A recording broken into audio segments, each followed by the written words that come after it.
قل بفضل اللہ، اے محبوب آپ فرما دیں کہ لوگوں تمہیں اللہ کا فضل مل جائے، وبرحمتہ ہی اور اللہ کی رحمت مل جائے، فبذالک پس تمہیں چاہیے فلیفرحوا خوشی کریں۔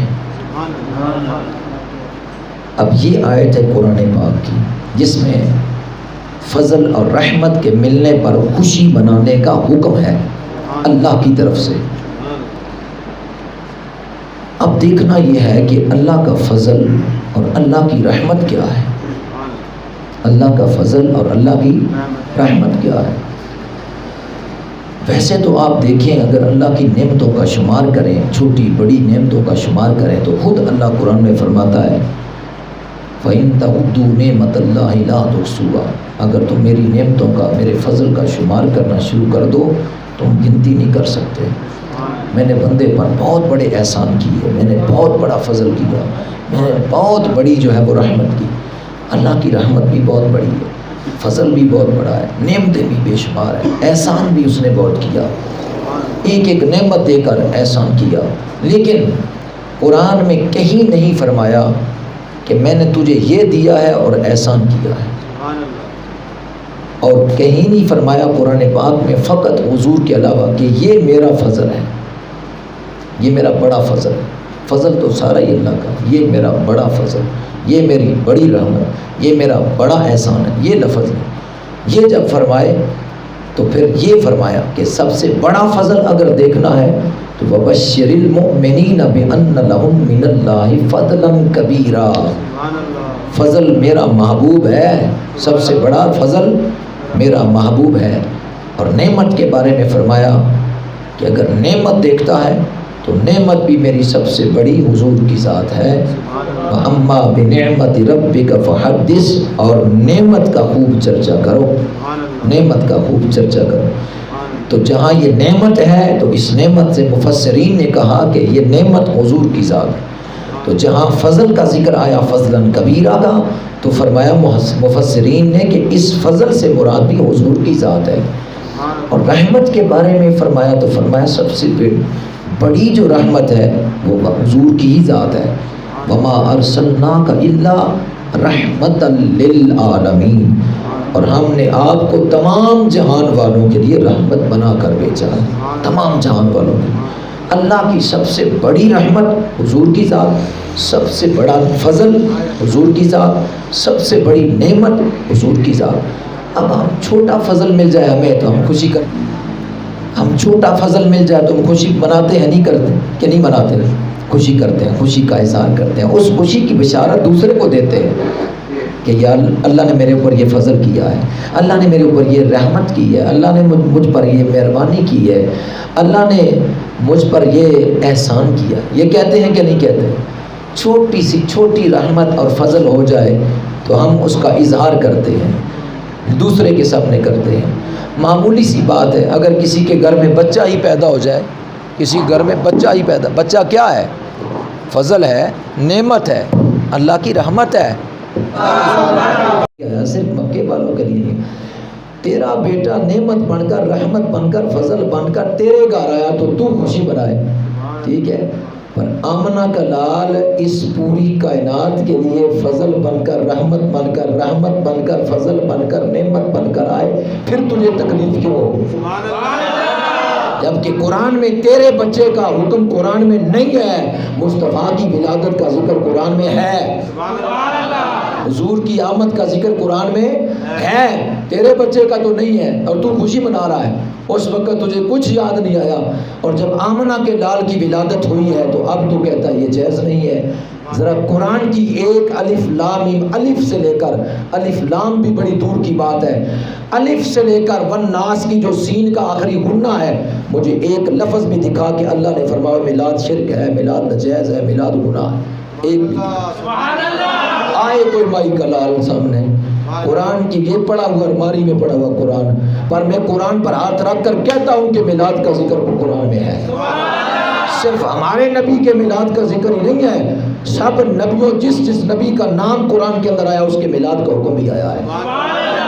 اٹھاؤ قرآن لے آؤ سامنے، میں دکھاؤں گا آیات، کہ اس میں اللہ نے موسیٰ علیہ السلام کے میلاد کا ذکر کیا، اس میں اللہ نے حضرت عیسیٰ علیہ السلام کی تشریف آوری کا ذکر کیا، اس آیت میں اللہ نے ابراہیم خلیل اللہ کے میلاد کا ذکر کیا، اس آیت میں جو ہے اللہ نے حضرت یعقوب و یوسف علیہ السلام کے میلاد کا ذکر فرمایا، اس میں آدم علیہ السلام کی تشریف آوری کا ذکر فرمایا۔ یعنی جتنے بھی نبیوں کا نام قرآن میں موجود ہے تمام ہی کے میلاد کا ذکر بھی قرآن میں موجود ہے۔ تو یہ کیسے ہو سکتا ہے کہ سب نبیوں کے میلاد کا ذکر تو قرآن میں ہو اور امام الانبیاء جو نبیوں کے سردار ہیں ان کا ذکر قرآن میں نہ ہو؟ اب تو انا ہے، تیرے اندر نور ایمان ہی نہیں ہے، عشق مصطفیٰ ہی نہیں ہے، قرآن کی محبت ہی نہیں ہے، تو انگریزوں کا جنٹ ہے، جس میں اللہ نے فرمایا ہے خود کہ میں نے اپنے محبوب کو تمہاری طرف بھیجا ہے، میرا محبوب تمہارے پاس آیا ہے، اور یہ آنا ہی تو میلاد ہے، تشریف لانا ہی تو میلاد ہے نبی پاک صلی اللہ علیہ وسلم کے غلاموں پروانوں۔ تو قرآن کریم میں اللہ جل شانہ نے اس آیت میں میلاد کا ذکر فرما کے فرمایا اگر تمہیں فضل مل جائے، رحمت مل جائے، فَبِذَلِكَ فَلْيَفْرَحُوا، تم خوشی کرو۔ اس کا حکم اب اگر آپ کہیں کہ وہ تو حضور میلاد مکے میں ہوا تھا، تو کہیں بھی قرآن کی آیت میں نہیں ہے کہ مکے والوں تم خوشی کرو، کہیں بھی نہیں فرمایا مکے والوں میں نے تمہیں نبی دیا ہے، بلکہ کیا فرمایا؟ فرمایا لَقَدْ مَنَّ اللَّهُ عَلَى الْمُؤْمِنِينَ إِذْ بَعَثَ فِيهِمْ رَسُولًا، ہم نے مومنین پر احسان کیا ہے، انہیں اپنا محبوب دیا ہے۔ اب کیا صرف مکے والے مومن ہیں اور کوئی مومن نہیں؟ مومن تو جہاں کہیں بھی ہے، جس دور میں بھی ہے، کیونکہ یہ دور ہی میرے مصطفیٰ، قیامت تک یہ زمانہ مصطفیٰ کا ہے، کوئی نبی اور نہیں آئے گا کہ اس کا زمانہ ہو جائے، میرا نبی قیامت تک نبی ہے تو زمانہ مصطفیٰ کا ہے۔ اب جتنے لوگ آئیں گے مصطفیٰ کی امت ہی ہے، حضور کے غلام ہیں، تو جو مومن ہے ان پر احسان کیا ہے تو مومنوں نے ہی ذکر مصطفیٰ کرنا ہے، مومنوں نے ہی کرنا ہے، جن کے مقدر میں ہے انہوں نے کرنا ہے، جن کے دلوں میں عشق مصطفیٰ کی رتی ہے انہوں نے کرنا ہے، جن کے دلوں میں عشق مصطفیٰ ہی نہیں ہے انہوں نے کیا کرنا ہے؟ کبھی یہ کہہ دیتے ہیں کہ جی یہ مسجد سجانا کہاں لکھا ہوا ہے، میں بتاؤں کہاں لکھا ہوا ہے، سنو، اللہ جمیل و یحب الجمال، حدیث ہے، اللہ خوبصورت ہے، خوبصورتی کو پسند کرتا ہے، یہ حدیث ہے، اللہ خوبصورت ہے اور خوبصورتی کو پسند کرتا ہے۔ اب مسجد بنا دیں، اپنی کوٹھی بنا دیں ہم 4 مرضی جو ہے وہ خوبصورت، اور اس میں ڈیکوریشن کے لیے شیشہ لگا دیں اور ٹیلے لگا دیں، جب رب کا گھر ہو کہیں گے نبی پاک کی جو مسجد تھی وہ کھجور کی تھی لہذا کھجور کی بنائیں گے، سنت ہے، تو یہ حدیث کہاں جائے گی؟ حضور نے فرمایا اللہ جمیل و یحب الجمال، اللہ خود خوبصورت اور خوبصورتی کو پسند کرتا ہے، مسجد بھی خوبصورت ہونی چاہیے، مسجد بھی خوبصورت ہونی چاہیے، اللہ کا گھر تو زیادہ اپنے گھر سے زیادہ خوبصورت ہونا چاہیے، تو لہٰذا اللہ کے گھر کو سجانا یا خوبصورت بنانا کہیں بھی حدیث میں منع نہیں کہ حضور نے فرمایا ہو کہ تم کچی اینٹوں کی مسجد بنا لو، یا حضور نے فرمایا کہ تم اس کے اندر لائٹ نہ لگانا، اس کے اندر لائٹ نہ لگانا، کہیں حدیث میں نہیں ہے۔ اگر کوئی یہ کہہ دے کہ جناب حضور نے فرمایا جی کہ آخری دور میں جو ہے وہ قرب قیامت میں مسجدیں خوبصورت بنائی جائیں گی، تو اس میں کون سی کباہت ہے بھائی؟ حضور نے یہی فرمایا نا خوبصورت بنائی جائیں گی، یہ تو نہیں فرمایا بنانا ناجائز ہے، فرمایا عالی شان ہوگی، حدیث اس طرح ہے کہ قرب قیامت مسجدیں عالی شان ہوگی اور اس کے اندر لوگ دنیا کی باتیں کریں گے، یہ دنیا کی باتیں کرنا گناہ ہے، عالی شان ہونا گناہ نہیں ہے۔ اگر عالی شان ہونا گناہ ہے تو پھر مسجد نبی دیکھیے سب سے عالی شان، بیت اللہ دیکھیے سب سے عالی شان، اور اگر لیٹرنگ کی باری آئی تو حضور کے دور میں چراغ بلتے تھے، چراغ، لیکن جس وقت حضرت تمیم داری نے دیکھا مسجد میں چراغ جل رہے ہیں تو حضرت تمیم داری نے لیٹیں بنائی، صحابی رسول ہے، حضرت تمیم داری نے لیٹیں بنائی اور ان کو مسجد نبی کے اندر لٹکا دیا۔ میرے آقا اپنے در دولت سے نکلے، مسجد نبی میں تشریف لائے تو دیکھا مسجد نبی روشنی سے بھری ہوئی تھی، میں کس نے کیا ہے یہ؟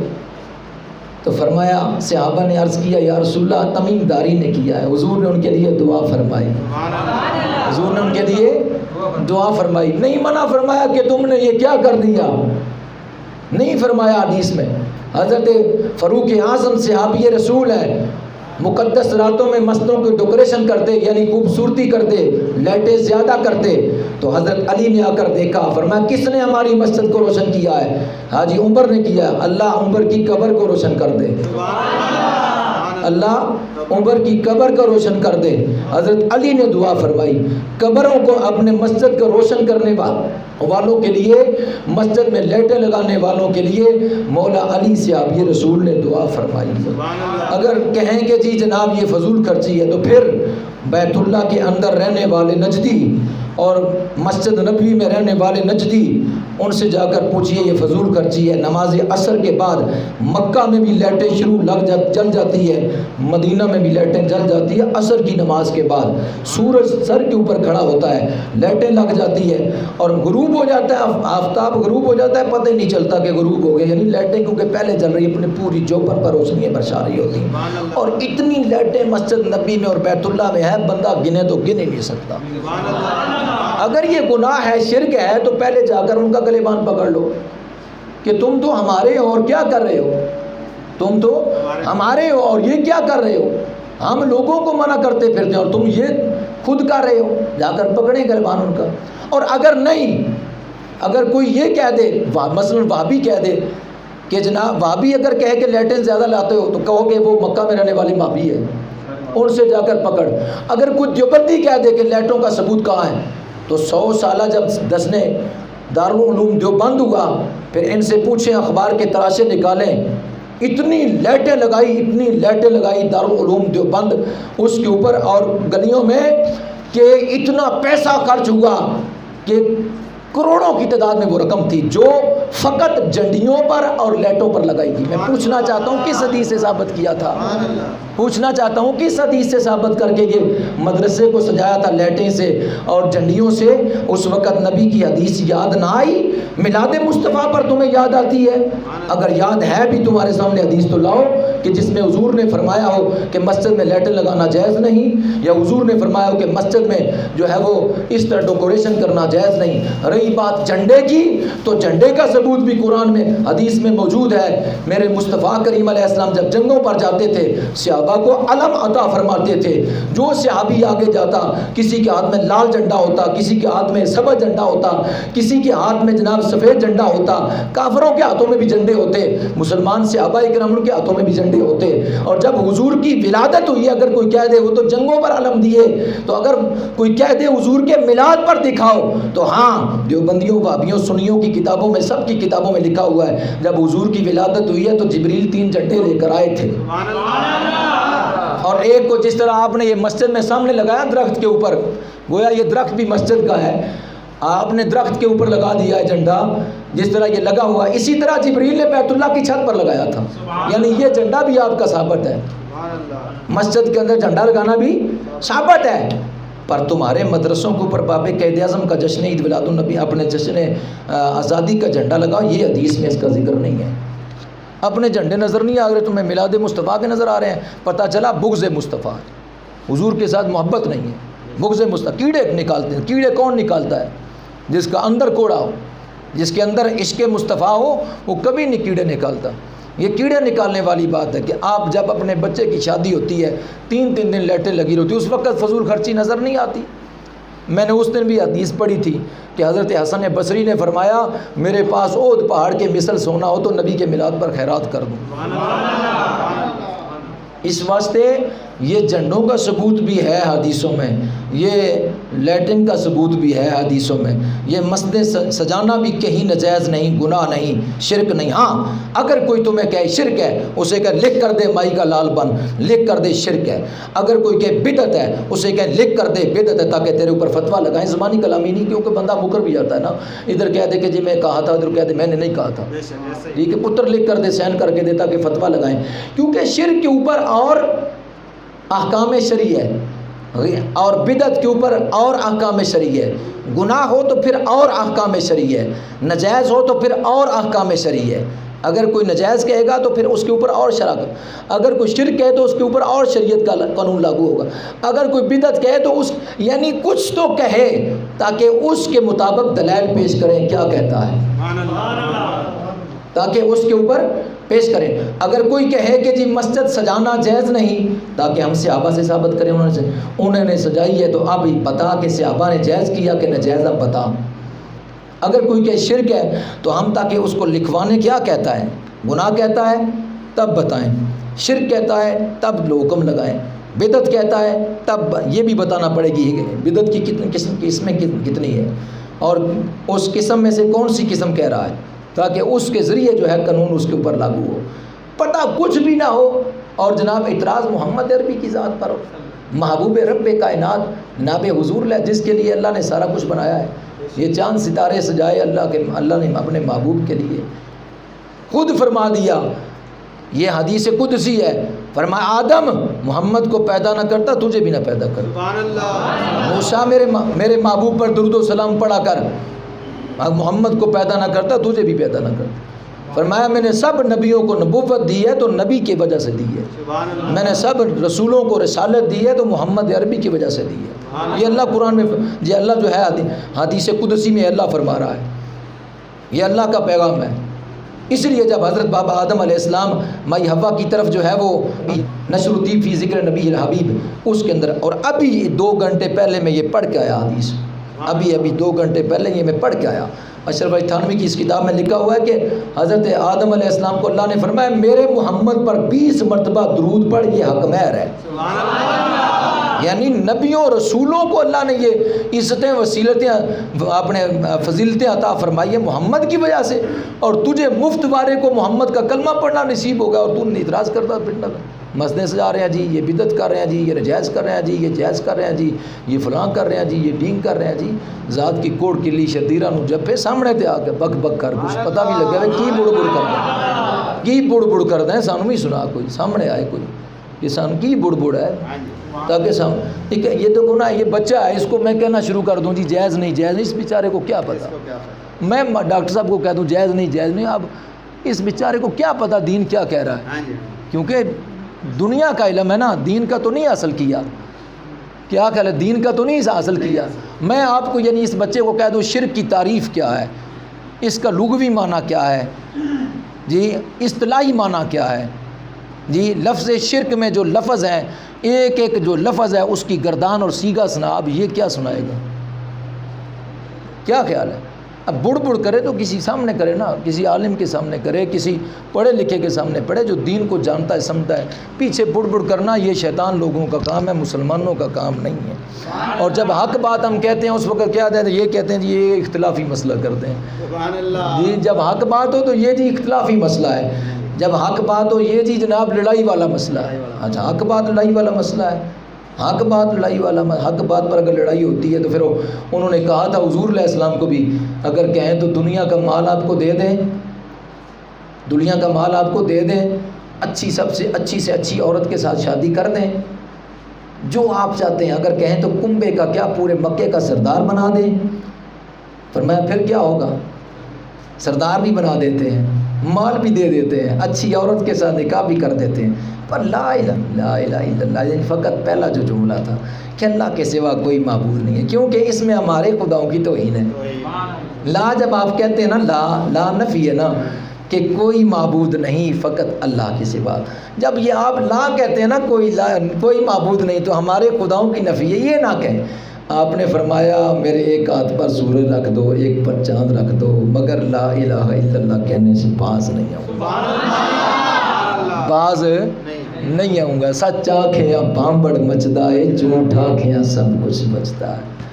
یعنی جھوٹ کہنے سے تو ہر چیز بچ جائے گی جی، پر ایمان تو نہیں بچے گا.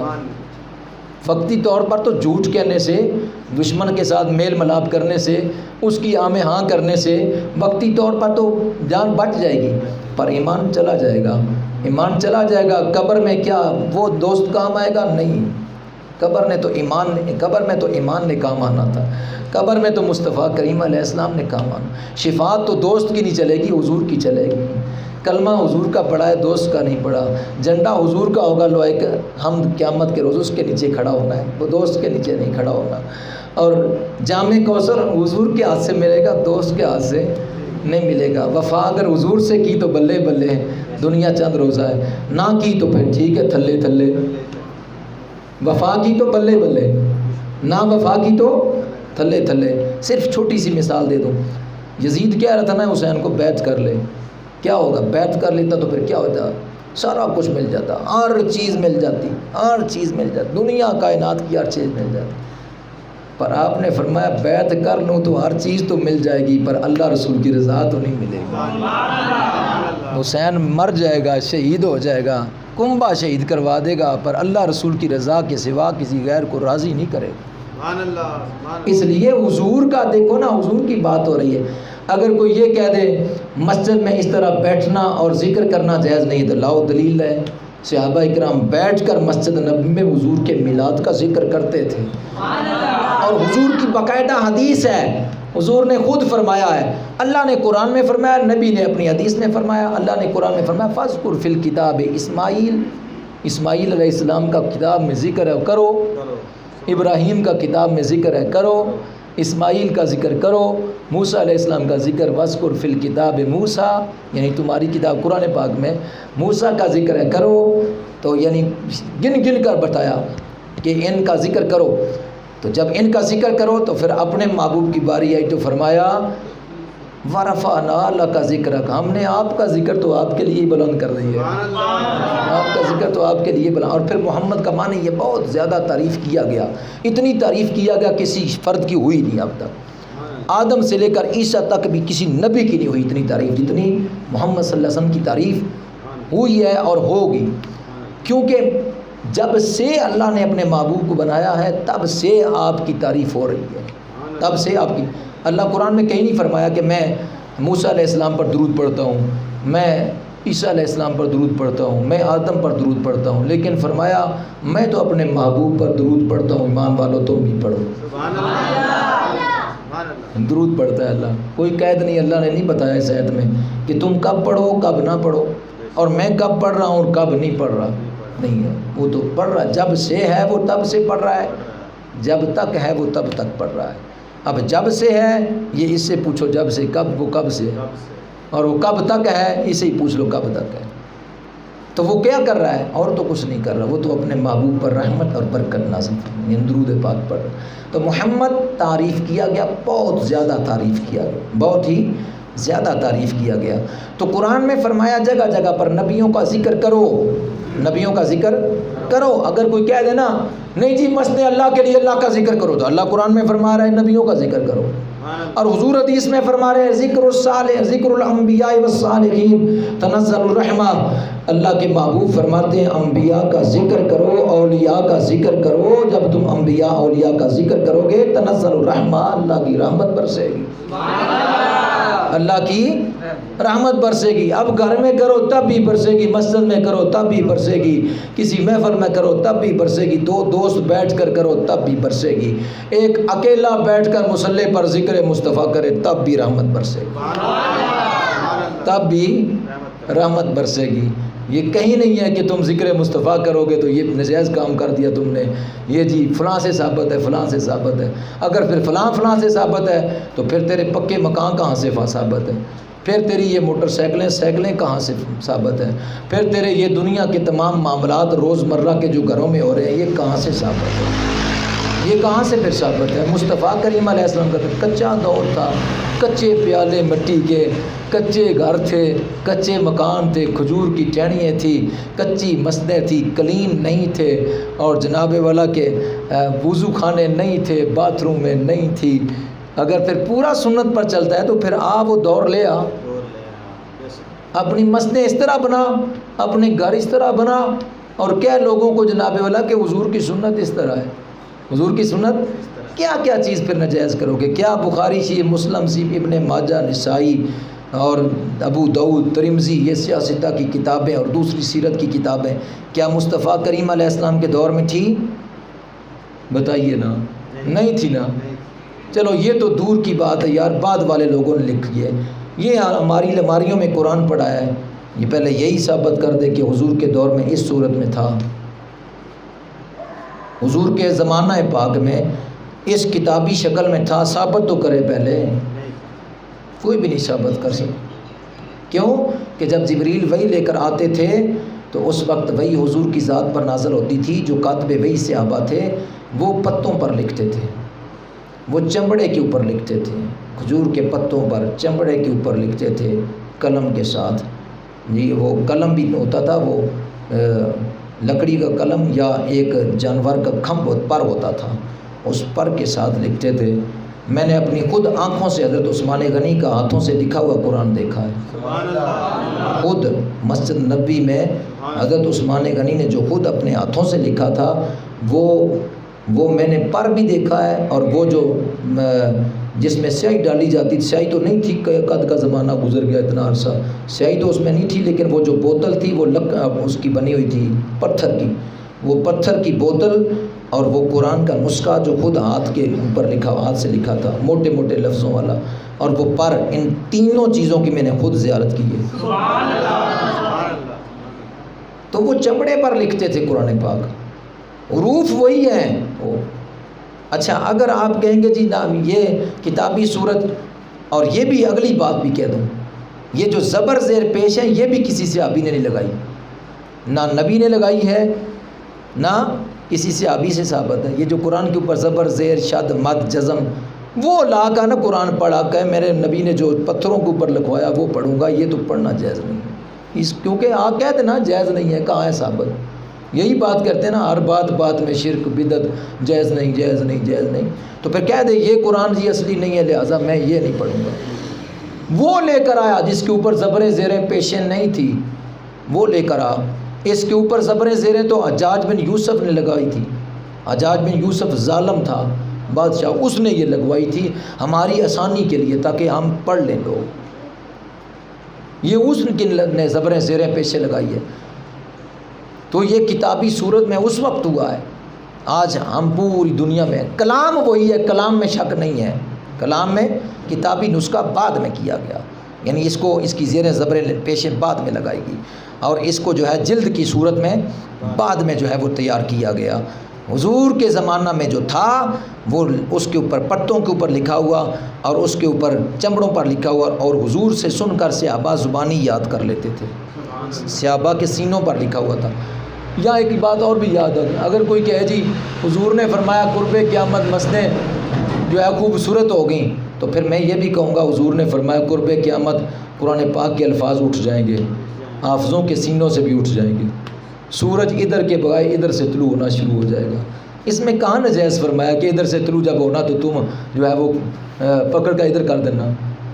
یہ تو اللہ کی طرف سے ہونا ہی ہے, بلکہ ان حدیثوں میں مصطفیٰ کا علم غیب ہے. سبحان اللہ. ملا کہتا ہے دیوار کے پیچھے کا علم نہیں. یہ حدیثیں اگر پیش کرے تو منہ پر چپاٹا مار دو کہ حضور فرما رہے ہیں کہ ادھر سے سورج طلوع ہوگا, تو یہ تو حضور کا علم غیب ہے, کیونکہ کسی کو نہیں پتا ادھر سے ہوگا, حضور نے فرمایا ہوگا. کسی کو نہیں پتا کہ جناب حافظوں کے سینوں سے بھی لفظ اٹھ جائیں گے اور قرآن کے اندر سے بھی اٹھ جائیں گے, حضور نے فرمایا اٹھیں گے. اور حضور کے زمانے میں اس طرح کی مسجدیں نہیں تھی, اور حضور پہلے ہی فرما رہے ہیں کہ ایسی ہو جائیں گی. یہ علم غیب نہیں تو اور کیا ہے؟ حضور کا علم غیب نہیں تو اور کیا ہے؟ حضور بتا رہے ہیں. حضور کو 1444 سال ہو گئے پردہ فرما گئے, اور آج 1444 سال کے بعد والی مسجدوں کو حضور پہلے فرما کے 1400 سال ایسی مسجدیں ہو جائیں گی. علم غیب نہیں تو اور کیا ہے؟ اس طرح قیامت کی جتنی نشانی ہے یہ میرے مصطفیٰ کا علم غیب ہے. اللہ نے اپنے محبوب کو علم عطا فرمایا, اور محبوب نے یہ غیبی چیزیں ہم تک پہنچائی. اللہ کا علم غیب ذاتی ہے, مصطفیٰ کو اس نے عطا کر دیا. تو یہ تو علم غیب پر دلیلیں ہیں. تو میرے مصطفیٰ کریم علیہ السلام کے غلاموں پر مانو. یہاں ایک بات اور یاد آ گئی, اس دن میں نے یہ گھر میں کہا تھا کہ جو لوگ میلاد مصطفیٰ مناتے ہیں ان کو یعنی خواب میں بھی زیارت ہوتی ہے, انعام و کرام سے بھی نوازا جاتا ہے. میں 2 باتیں آپ کے سامنے جو ہے وہ رکھتا ہوں, مستند باتیں ہیں. ویسے تو قرآن پاک میں بے شمار دلائل ہیں, حدیث میں بے شمار دلائل ہیں, بل میں یہ باتیں مختصر سمجھانے کے بعد میں 2 چیزیں رکھتا ہوں. اس نے بھی ذکر کیا تھا کہ شاہ ولی اللہ محدث دہلوی رحمۃ اللہ کیا تھا نا, یہ کہتے ہیں ہمارے ہیں, وہ یہ کہتے ہیں وہ ہمارے ہیں. اچھا اگر تمہارے ہیں تو اپنے بڑے کی مان نہ, پھر کیوں نہیں مانتا؟ ہے تمہارے اور مان ہم رہے ہیں, ہے تمہارے تو مان ہم رہے ہیں. یہ عجیب بات ہے. حضرت شاہ ولی اللہ محدث دہلوی کے والد ہر سال نبی کا میلاد منایا کرتے تھے. اب اگر حلال کا ہے تو تو مان، پھر حلال کا ہے تو پھر ہم تو مان رہے ہیں. ہم تو نہ ولی اللہ کو دیکھا ہم نے، نہ عبد الرحیم کو دیکھا، ان کی کتاب سے ہم نے پڑھا، اور کتاب کو تو بھی مانتا ہے انہیں کی ہے. ٹھیک ہے، اگر انہیں کی ہے تو یہ کہتا ہے کہ وہ ہمارے بڑے ہیں، حلال کا ہے تو پھر مان، ان کو ہم مان رہے ہیں. ہر سال نبی کا میلاد کرتے تھے شاہ عبد الرحیم اور دستیلوی رحمۃ اللہ تعالیٰ علیہ. ایک سال ایسا ہوا کہ غربت تھی، یعنی کوئی فرصت نہ تھی، اتنا جو ہے وہ مال و دولت نہ تھا، مال و دولت کی کمی تھی. ہوتا ہے کبھی امیر جو ہے وہ نیچے آ جائے، کبھی نیچے والا اوپر چلا جائے، یہ رب کی قدرت ہے.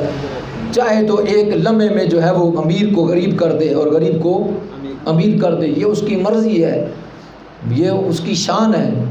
تو ہوتا ہے بعض دفعہ بندہ کروڑ پتی ہوتا ہے، لیکن ایسا وقت بھی آ جاتا ہے اس کے جیب سے 10 روپے بھی نہیں ہوتے. مثلا جا رہا ہے کہیں دور سفر جا رہا ہے، رستے میں اس کی جیب کاٹی گئی، 10 روپے جو ایک بھی نہیں رہا، سارے ہی چلے گئے. تو یہ بندہ تو کروڑ پتی ہے، لیکن اب یہ شان ہے نا اللہ کی. جی تو حضرت شاہ عبد الرحیم محدث دہلوی کے زمانے میں آپ بڑی شان نشان حضور کا میلاد مناتے تھے.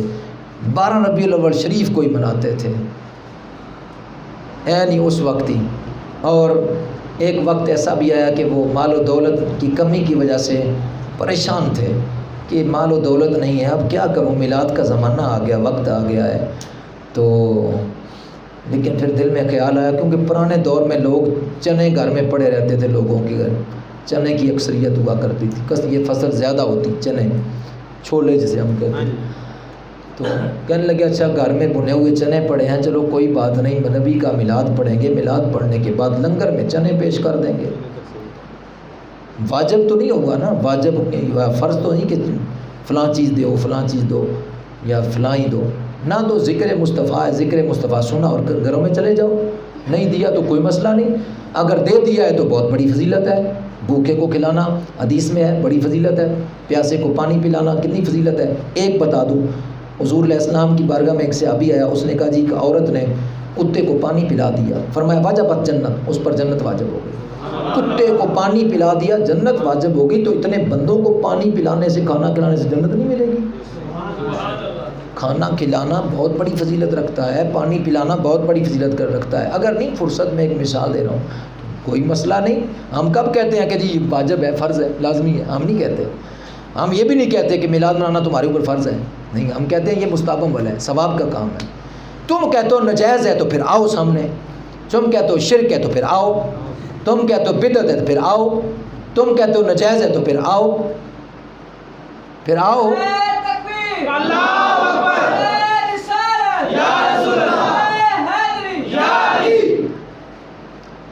اب جناب بندہ کہ میں عرض کر رہا تھا کہ وہ اسی طرح ہی لوگ آئے.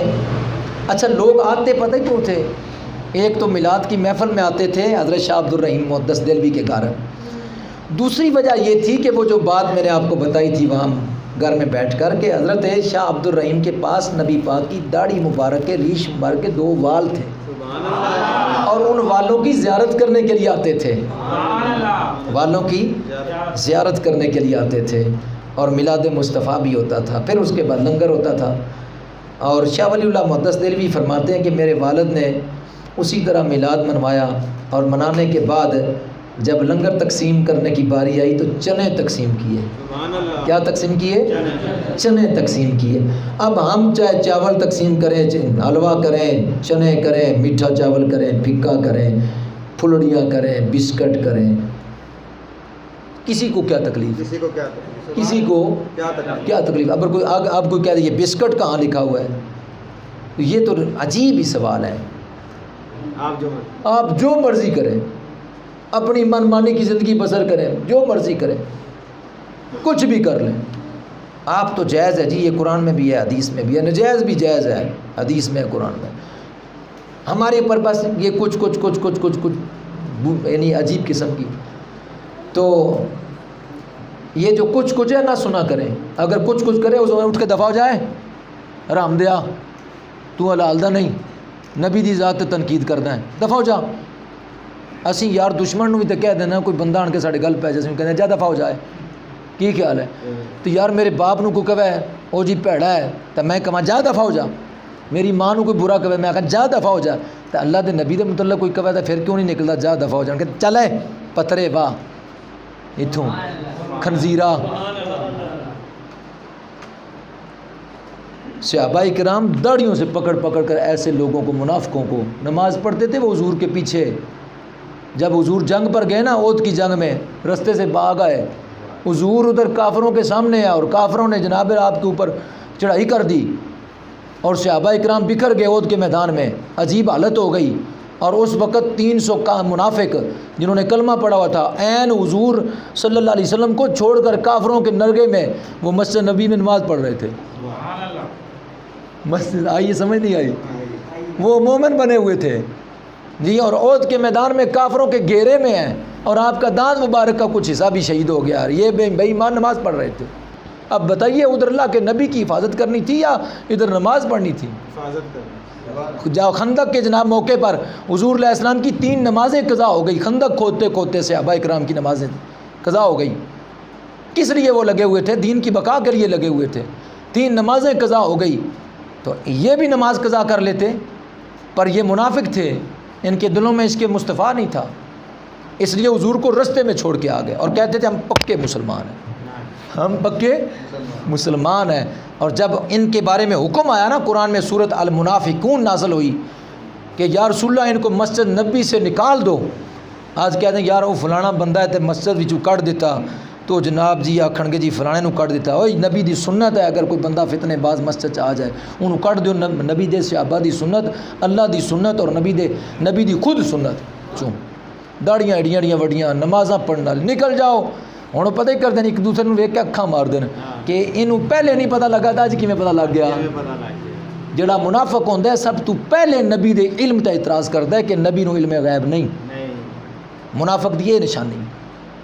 انہاں اعتراض ہے کہ یہی کرتے سن کہ اے اسی انہاں پیچھے نماز پڑھتے ہاں اور یہ کہندا ہے مینوں اللہ وحی نازل کردا ہے، اگر اللہ انہوں وحی دسدا ہے، وحی نال گلاں دسدا ہے، گلاں کردا ہے، دنیا کائنات دیاں گلاں دسدا ہے، ساڈے بارے تے اللہ نہیں دسدا پیا، اسی دے پیچھے نماز پڑھتے ہیں۔ یہ گلاں کرتے سی کچھ اپنے تے حضور علیہ السلام دے صحابہ کرام نوں پتہ سی کہ اس طرح کچھ کرتے ہیں، اور وہ اللہ دے نبی نوں جا کے کہندے سن یا رسول اللہ اس طرح کچھ کرتے ہیں فلانے۔ فرمایا مینوں پتہ ہے پر میں تینوں پتہ ان ہوا الا وحی یوحا، میں اپنی مرضی نال نہیں بولدا، میرا رب جدوں کہندا ہے میں ادوں بولدا، پتہ ہے۔ پھر پیغام آیا جدوں اللہ دی طرفوں، حضور بولے، اللہ نے فرمایا کڈو انہاں نوں مسجد نبی، حضور ممبر تے آئے، فرمایا منافقو نکل جاؤ، ہن مارن اکھاں کہ اینوں کیڑا پتہ ہے، پہلے نہیں لگا پتہ تو ہن کیویں پتہ لگ۔ حضور نے فرمایا نہ لواں گا، پھر میں نہ لواں گا تو پھر ساری بدنامی ہوئے گی سارے دے سامنے۔ ہوں یہ اندازہ کر لو کہ مسجد نبی بندے اس وقت کتنے ہون گے، کیونکہ 370 دے او سن، 370 دے او سن، 70 عورتاں تے 300 بندے، 300 بندے تے 70 عورتاں، یہ جناب موجود ہیں۔ ہوں باقی صحابہ کتنے ہون گے اندازہ کر لو۔ فرمایا نہ اٹھ کے جاؤ گے تو پھر میں نہ لواں گا، پھر بھی نہ اٹھن۔ حضور نے 3 مرتبہ فرمایا نہ اٹھے، چوتھی مرتبہ فرمایا اخرج فلاں بنت فلاں اٹھے، اخرج فلاں بنت فلاں اٹھے، اس کو یعنی او دا نام ہی تو دے پیو دا وی، او دا نام ہی تو دے پیو دا وی، او دا نام ہی تو دے پیو دا وی۔ 300 بندیاں نوں حضور انگلی دا اشارہ فرمایا اور زبان نہ کیا اخرج فلاں بنت فلاں، جدھر اشارہ حضور فرمان صحابی اٹھ کے داڑھی پھڑے کو لتوں پھڑے اٹھک تے کنجرا ایتھے بیٹھا ہے۔ حضور نے فرمایا نکل، ساریاں گلاں جڑیاں میں کر رہا کہ صحابہ اکرام نے لتاں تو پھڑ کے کسیٹ کے کڈے، داڑھی تو پھڑ کے کسیٹ کے کڈے، اور ابو ایوب انصاری نے ایک بندے دی داڑھی پھڑ کے منہ تے چپیڑ ماری تے کیا تینوں پتہ نہیں نبی کی فرماندا پیا ہے؟ سبحان اللہ۔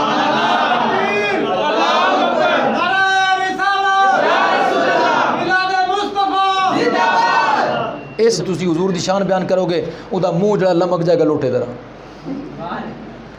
او دا منہ لمبا ہو جائے گا، او منافق ہے۔ یا منافق کی کرتا ہے؟ لڑ پیندا ہے، منافق لڑ پیندا ہے، جھگڑ پیندا ہے، رولا پا دیندا ہے، وہ سمجھ ہو گیا منافق۔ تے جدا حضور دا ذکر سن کے تے چہرہ کھل جائے وہ منافق تے نہ ہویا نا۔ سبحان اللہ۔ صحابہ نے داڑیاں تو پھڑ پھڑ کے قبر سٹے اور لتاں تو کسیٹ چیز گئے، یا تو پردہ کیتیوں 1280 سال ہو گئے اس کتاب نو لکھیوں۔ سبحان اللہ۔ یہ سب تو پہلی کتاب ہے سیرت دے اتنے جڑی لکھی گئی. سیرت مصطفیٰ تے سب تو پہلی کتاب ہے. اس تو پہلے کتاب سیرت رسول تے کوئی نہیں سی. سب تو پہلے 1280 سال ہو گئے اس کتاب نو لکھیا. اس دے وچ سارا واقعہ ڈیٹیل دے نال لکھیا. ایک نو تے اٹھن نہ دتا صحابی نے, لتوں کھچدا تے باہر دروازے تک لے گیا, اٹھن نہیں دیتا. ہے نمازاں پڑھدے نبی وچ بکواس کردا ہے اندروں کوڑا ہے, ہاں بے ایمانہ شرم نہیں آندی, حضور دے علم دا اعتراض کردا ہے, نال چپیڑاں بھی ماریاں, نال چپیڑاں بھی ماریاں. اس واسطے جناب حضور دا جڑا نہیں وہ ساڈا کی لگدا ہے. جے اگر سکا بھرا بھی ہے تو ساڈا کچھ نہیں لگدا, جے سکا پتر بھی ہے تو کچھ نہیں لگدا. اگر آکھو گے تی کیویں تو پھر اے خود تانوں دسن گے, اے خود دسن گے جڑے منافق نے, اے خود دسن گے کہ ابو بکر صدیق دا پتر سامنے آ گیا حضور دے نال ابو بکر صدیق عہد دے میدان وچ. تے بعد جدوں مسلمان ہوئے نا تے کیا ابا جی تسی میری تلوار دی ضد وچ کنی دفعہ آئے, پر میں ابا سمجھ کے چھوڑ دیتا. فرمایا پتر صدیق دی اگر تلوار دی ضد ایک بار آندی ہو تے چھڑدا نہ ہے. ابا جی میں تہاڈا لحاظ کیتا تسی نہ کردے. فرمایا کافراں وچ کھلوتا سے تے لحاظ قرار. اور سکے ماموں نو حضرت فاروق اعظم نے قتل کر دیتا. سکے ماموں نو عہد دے میدان وچ, اپنے بدر دے میدان وچ. میں تو نبی دے نال منافقت کرتے ہیں اور کافر ہیں, کلمہ نہیں پڑھیا حضور دا اور مد مقابلہ ہیں. اور ایک صحابی نے تقریباً میرا نام خیال ہے ان کا نام سی کبشہ انصاری, حضرت کبشہ انصاری, وہ چکی لیاون اپنے باپ دے سر نو والاں تو پھڑ کے تو لا کے والاں تو پھڑ کے نہ شاپرچ بھی نہیں پایا, کسی چیز ولیٹیا بھی نہیں, والاں تو پھڑی گلی دے وچ لگے آون حضور والے جا رہے. حضور نے پھر کی کیتا ہی ہاں جی میرے پیو دا سر ہے, کیوں کٹے گیا تواڈے متعلق بکواس کردا سی, تواڈے متعلق بکواس کردا سی. جڑا نبی دا نہیں وہ ساڈا کوئی نہیں, جڑا نبی دا ہے وہ ساڈا امام ہے, ساڈے سر دا تاج ہے. چاہے وہ کالا ہے تو چاہے وہ چٹا ہے تو چاہے وہ لولا ہے تو چاہے وہ لنگڑا ہے, چاہے وہ مشرق رہن والا ہے چاہے مغرب رہن والا ہے چاہے شمال رہن والا چاہے جنوب, چاہے اکھاں تو انا ہے تو کنا تو سندا ہی کونی, ایک لت کونی یا دوویں ہی کونی, نک وگدا پیا ہوے نبی دا غلام تے ساڈے سر دا تاج. تے ہوے چٹا جویں ابو لہب چٹا, ہوے چٹا ابو لہب سب تو زیادہ چٹا سی, ہوے چٹا ابو لہب ورگا, ہوے گستاخ ساڈے جُتی دے قابل بھی نہیں, ساڈی جُتی دے قابل بھی نہیں, اسی نہ مننا ہے انہوں. اس واسطے حضور نال محبت کرو تے رج محبت کرو, انے با محبت کرو. میں عرض کر رہا سی کہ شاہ ولی اللہ محدث دہلوی دے باپ نے چنے تقسیم کیتے, کی چنے جدو کیتے چنے تقسیم تے پھر بھی دل چ فکر ہے, فکر تے یار ہوندی ہے نا, غمگین تے پریشان, یار پتہ نہیں میرے آقا صلی اللہ علیہ وسلم نو یہ جڑا عمل میں کیتا ہے یہ محبوب لگا, پسند آیا یا نہیں آیا. اس فکر دے وچ نہ سو گئے تو شاہ عبد الرحیم محدث دہلوی نے رات نو نبی پاک دی زیارت کیتی. شاہ عبد الرحیم نے رات نو نبی پاک دی زیارت کیتی, نے حضور دی زیارت کیتی, سجے کھبے پیچھے نہ تحفے پے تے جڑے چنے سن نا حضرت شاہ ولی اللہ دے والد نے تقسیم کیتے, او حضور دے سامنے پے سن. اچھا انڈیا دی جناب زمین دے اوتے چنے تو ہو گئے سن تقسیم, چنے تو ہو گئے سن تقسیم. شاہ عبد الرحیم محدث دہلوی دے گھر دے وچ وہ چنے اوتھے کیویں پہنچ گئے جڑے حضور دے سامنے نے, حضور دے سامنے نے. یہی گل پوچھنی ہے نا تے میرے کول نہیں پوچھ, اپنے بڑکے کول پوچھ, اسی تے منن والے وچ, اسی تے منن والے جے منیا پہنچ گئے. کیونکہ شاہ ولی عبد الرحیم نے دسیا کہ جی میں ویکھیا. اچھا حضور کی فرما, حضور چنے نو سامنے رکھ کے ایک ہی چنا تناول فرما رہے سن, نالے مسکرا رہے سن تے نالے فرما رہے سن, شاہ عبد الرحیم نو پتر اسی عقیدت نو ویکھدے ہیں, اسی محبت نو ویکھدے ہیں, اسی عقیدت نو ویکھدے ہیں کہ کسے دے دل وچ ساڈے بارے چ عقیدت کتنی. تیری جڑی عقیدت ہے سانو او عقیدت منظور ہے, او عقیدت قبول ہے. یعنی پتہ چلیا کہ آقا نو تھوڑی بھی عقیدت ہوئے نا تو بہت بڑی لگتی ہے, ٹھیک ہے. اور پھر یہ بھی پتہ چلیا کہ عمل ایتھے کردے پے ہیں تو حضور نو اوتھے پتہ چلدا پیا. دور و نزدیک کے سننے والے وہ کان لالے کرامت پہ لاکھوں سن.